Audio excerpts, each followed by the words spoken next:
You can hear it live, or you can hear it by. I put it in my iPod. There's the podcasts, and I listen it while in the car.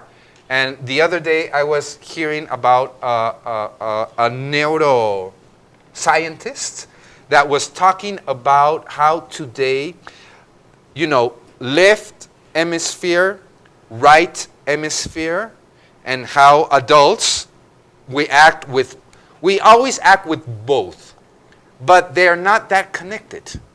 And research is being developed right now that young people have much more connected the right and the left side than we.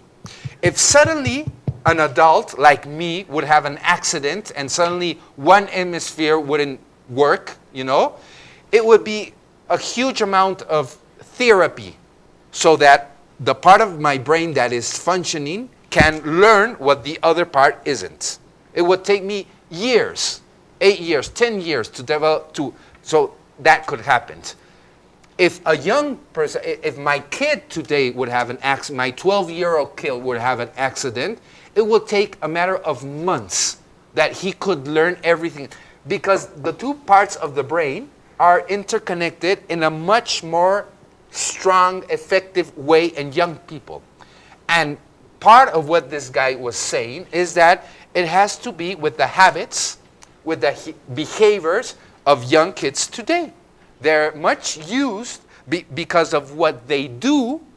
It is much more common that they're using both hemispheres intensely in the same moment. Like, for example, let me say, when they're video gaming, when you're video gaming, there's a high energy in the right side of the brain where it's visual, it's emotions, you're playing the game and you're so excited, but at the same time, your left hemisphere is doing all the data analysis and what to do and how to respond. So both parts of the brain at the same time are in a very high level. Boom, boom, boom, boom, boom. And this makes that all your neuronal activity gets much more connected. Isn't that amazing? So you're saying if we combine work and pleasure, more productive? Yes. If we ask kids, how many of you know how to sing? All the kids raise their hand, right? You ask us, we hide, right? We leave the room. Well, I guess what you're saying is, if we encourage, that's right brain activity, I guess, singing. Also, a quick note. In the Thomas Friedman book, The World is Flat, he's a relatively conservative dude. However, in the last chapter, he talks about this very thing of encouraging right brain activity. So, again, there's a lot of things going on. So, about talking about how young people are young in a total different way than we knew young people some years ago. Could you turn on your microphone? Just be sure that it's turned on. Yes, turn. Okay. Actually, I heard there's like a group called UKH in the United Kingdom, and it's abbreviated by transhumanism, and they support all this using of technology like nanotechnology and biotechnology, and they are encouraging people and scientists to use technology to enhance humans to live longer and cure disease using technology. So nowadays they are trying to use all technology to make the human life better. So it's all technology. Well, no, it's good because yeah. it's a very democratic approach, but you're attacking the problem from many different angles. And Yeah, because it's not only creating new devices and video, it's now other technology. And improving life. Yeah. UKH? United Kingdom. UKH Plus, it's called the group. UKA plus. Uh-huh. Okay. Let me try to do some search about that. Paulina, thank you. Thank you. Okay. So let's go on.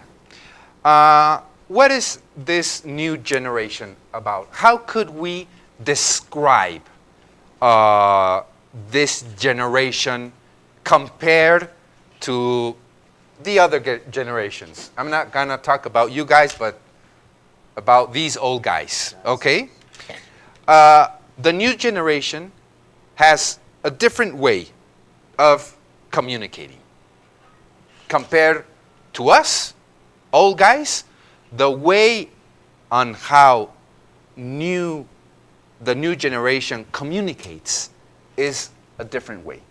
It's more visual, it's more compact, it's more precise. This is something very interesting.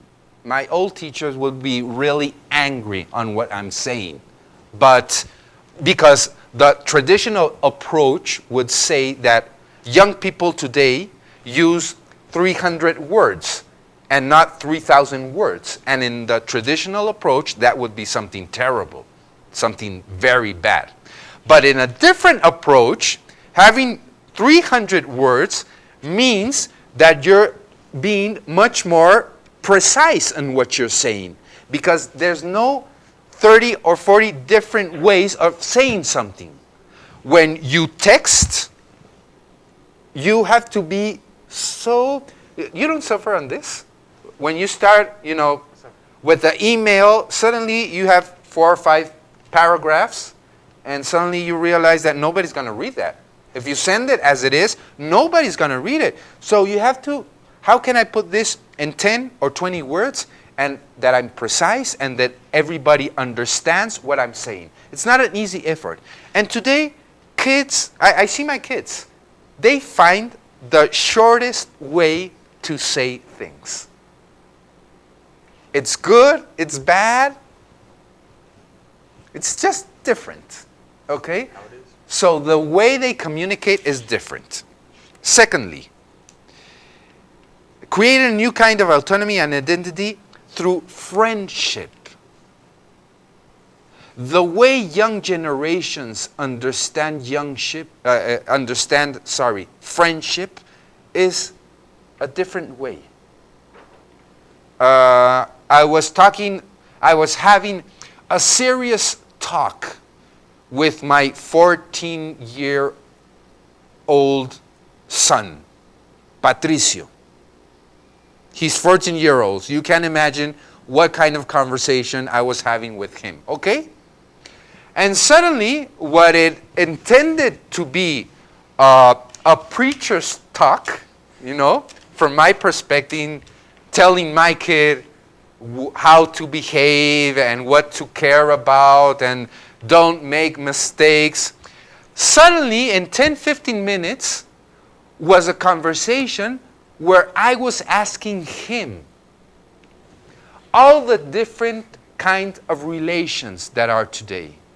When I was 14, 15 years old, you were a friend, I had friends, or I had a girlfriend.